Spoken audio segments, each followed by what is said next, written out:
19. Prayer. 1.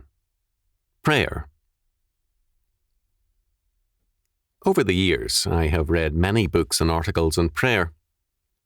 These have contained a number of good points, but, basically, I am at the least unhappy with, if not somewhat hostile towards, how to pray literature. Such works begin with a fundamental fallacy, namely that we need to be taught how to pray to God. This I find very strange. No one ever had to teach me how to talk to my wife.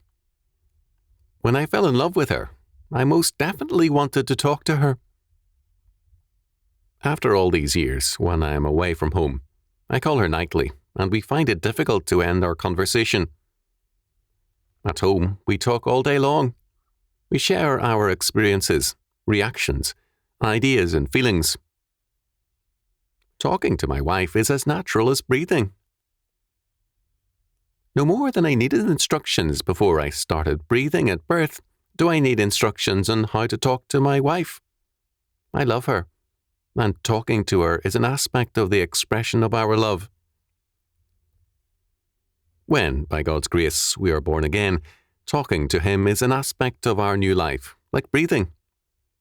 The how to pray literature does have, however, a certain value. It concentrates on formal prayer.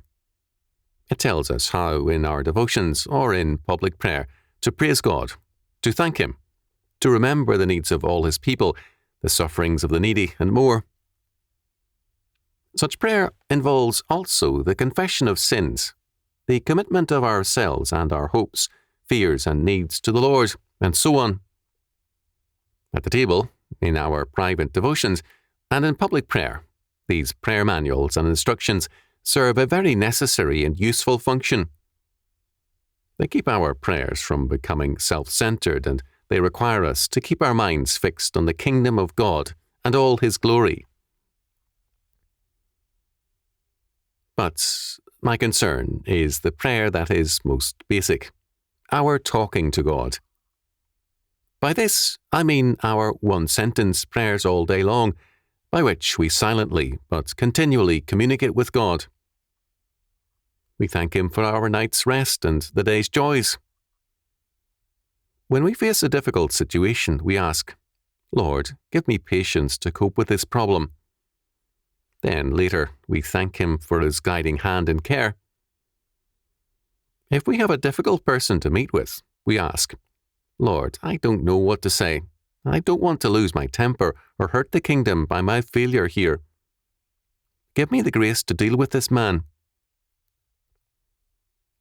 When we are afraid of something confronting us, we tell God so, and we ask for courage to cope with the problem or hurt. But this is only the beginning.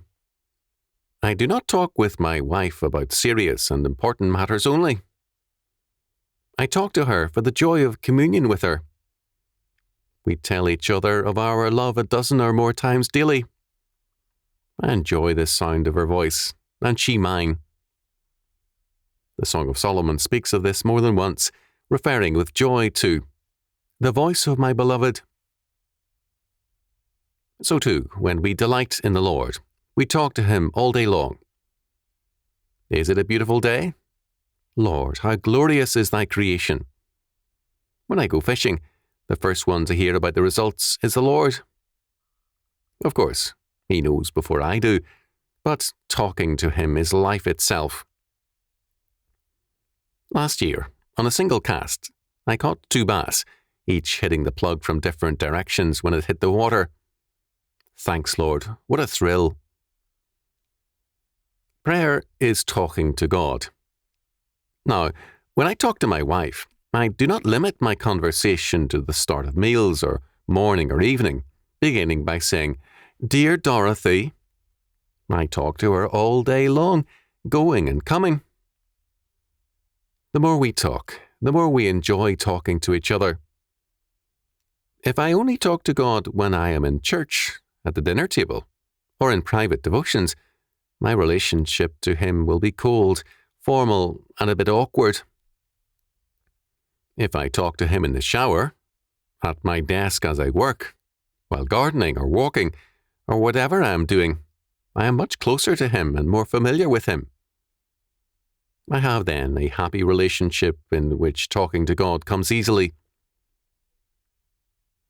I once met someone I had known very well years before.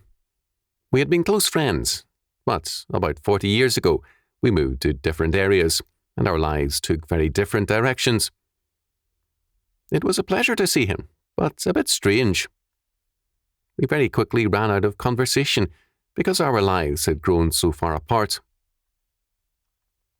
So too, when our praying is merely formal, at the table, in devotions, or in church meetings, as we grow apart from God. But if we walk and talk with God every hour of the day, we can't help but grow close to Him. We breathe easier and talk more easily and talk more around someone we love and delight. Likewise, we pray more easily and are more alive when we maintain a continual conversation with the Lord, talking with Him and walking with Him all day long.